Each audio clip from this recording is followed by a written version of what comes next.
Well, no fire alarm yet, so we're ahead of the game.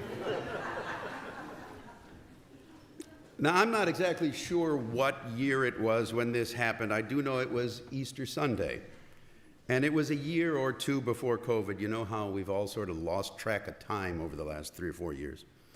I know I was due to be ordained relatively soon, and I suspected it might be my last chance to take the day off on Easter.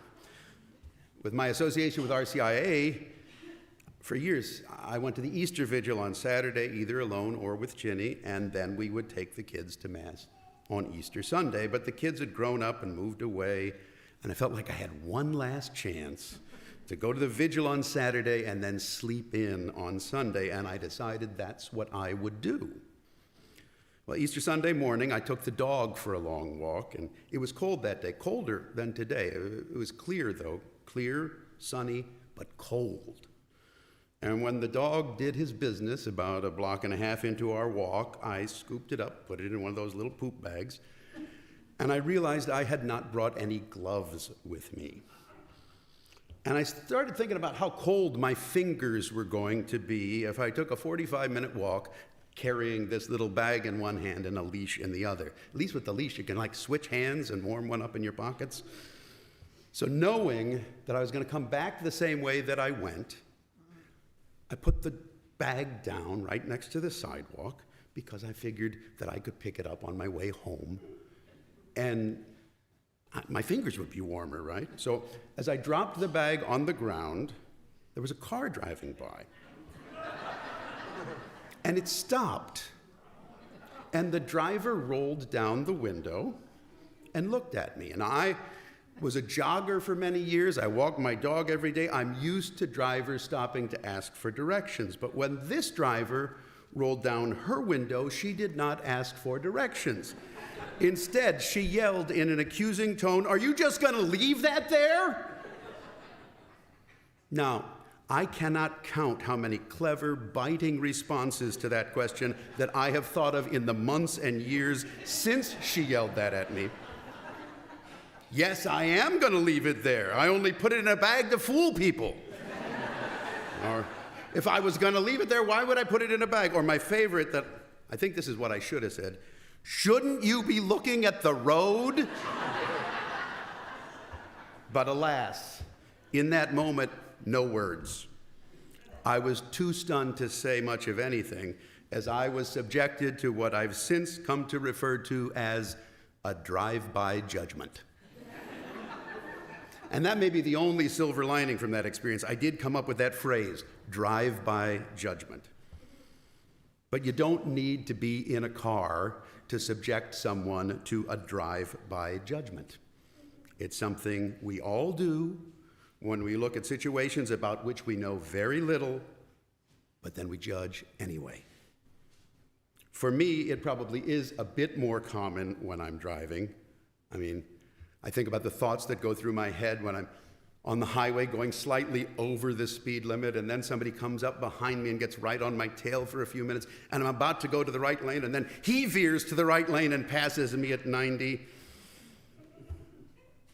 I do some judging then. But what do I know? Maybe that person is late for a meeting or on the way to see a dying loved one. Maybe not, but the point is, I don't know. But I judge anyway. A chance 10-second encounter with someone I may never have met before and may never meet again can lead me to make a drive-by judgment.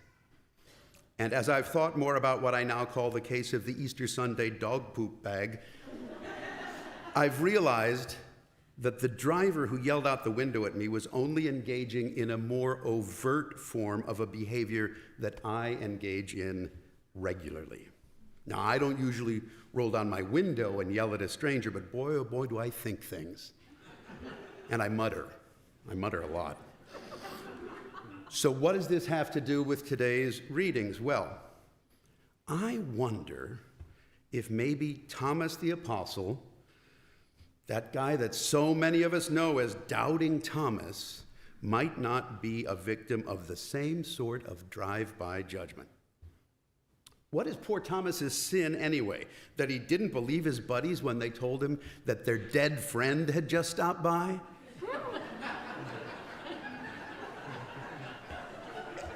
And we, all of us drive-by judgers of doubting Thomas, don't take certain things into account about him as we tisk and cluck our tongues about how he dared to want evidence before he would believe.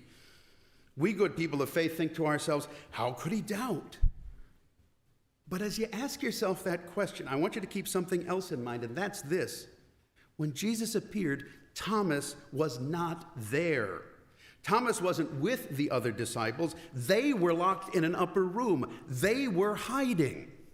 What if Thomas was gone for a good reason? What if only Thomas was brave enough to go out for groceries so that the rest of the disciples could eat? Or perhaps he just needed some air. And he had decided that he wasn't going to live like a prisoner, even if it put him in danger. Apparently, Thomas, unlike the others, was not afraid to leave the room. And considering one of Thomas's other appearances in the Gospel of John, the idea that he's kind of brave makes some sense. If you recall a few weeks ago, the story of the raising of Lazarus, we heard from Thomas in that story. Jesus had decided to go to Judea, a place where the Jewish authorities were already looking for him, trying to find an excuse to kill him, a place that appeared to be, and in fact was, dangerous for Jesus. The other disciples told him so, and they said, Rabbi, the Jewish authorities were just trying to stone you. You want to go back there? But Thomas is ready. He tells Jesus and the other disciples, let us also go to die with him. Thomas had some guts. Think about it that way, and maybe it makes some sense that he was not hiding with the other disciples with the doors locked on the evening of that first day of the week. Another time we meet Thomas in John's Gospel is during Jesus' Last Supper discourse, where Jesus tells his friends that he's going to leave, and he lets them know that the Holy Spirit is going to come. And as part of that scene, Jesus tells those disciples about how many dwelling places there are in his Father's house. And he assures them that he's going to prepare a place for him. And Jesus concludes by saying, where I'm going, you know the way. And that's when Thomas chimes in. He says, Master, we do not know where you're going. How can we know the way? And that prompts Jesus to utter one of the most famous phrases from any of the four Gospels as he tells Thomas, I am the way and the truth and the life. Now, I have a friend whose name, believe it or not, happens to be Tom, who pointed all this stuff out to me. And he told me about how Thomas was willing to die for Christ, and about how Thomas's insightful question at the Last Supper prompted Jesus to reveal that he was the way and the truth and the life. And then my friend Tom put his head in his hands and he said, but all we ever hear about is doubting Thomas. So I asked, could it be that we are guilty in this case of making an ill-informed drive-by judgment? I mean, Thomas plays an important role in 3 different gospel scenes. We ignore 2 of them. But there's something else I think we might get wrong too. And I'm not trying to make excuses for Thomas just because my friend Tom doesn't like that phrase, doubting Thomas. The reason I don't like it is because doubting Thomas sounds like a negative. And I wonder why folks think doubt is such a bad thing. There was a Protestant theologian who served as an observer at the Second Vatican Council who wrote this: doubt is not the opposite of faith. It is an element of faith. Doubt, not the opposite of faith. It is an element of faith. If that's true, then our drive-by judgment about Thomas's doubts and how they're bad might be 180 degrees off target.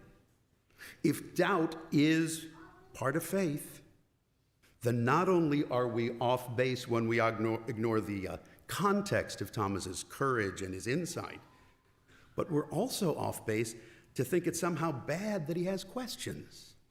Because doubt, after all, is an element of faith. In other words, saying doubting Thomas may not be negative after all. Because in expressing doubts, Thomas actually may be demonstrating an aspect of what faith is. And I want to point out one more thing from the text. When I was younger and this gospel was proclaimed, it didn't refer to Thomas by saying Thomas called Didymus. Didymus, by the way, is a Greek word that means twin. And when I was younger, probably most of you, when you were younger too, what they read was Thomas, the name means twin. So what does that mean for us? Well, it makes me wonder who Thomas's twin is. We know, for example, that James and John were brothers. So were Peter and Andrew. But the Gospels don't mention anyone who's related to Thomas. Who's his twin? Well, why not you? Why not me? Could it be that Thomas represents us? Perhaps he's a twin to every person who has ever found it difficult to understand how, after drawing his last breath on the cross, Jesus somehow was alive. And when Thomas sees Jesus, he goes farther than his friends did. They believe Jesus is alive. They're really happy about it. But Thomas figures out why. He looks at Jesus and quietly declares, "My Lord and my God." That's something the others hadn't said yet. And pay attention to the reaction of Jesus. He doesn't scoff or get angry with Thomas. He invites him to do what it takes to believe. Touch the nail marks if you have to. Put your hand into my side if that'll help. Just as we all have different styles of learning, or we speak to our partners in different love languages, we also have different needs when it comes to faith. Thomas needed to see. Not everyone, after all, is like the people that St. Peter described in today's second reading, who, although you have not seen him, you believe in him. Some of us need more than that sometimes. It doesn't make us bad. It's just one more thing that makes us us. You know, cars had not yet been invented in first century Palestine, but I wonder whether modern critiques of Thomas's doubts might represent a form of drive-by judgment. Plus, even though Thomas did have doubts, and he did, I suspect that Jesus understood that doubt doesn't contradict faith. It's not the opposite of faith, it's an element of faith. Thomas did doubt. He also had faith.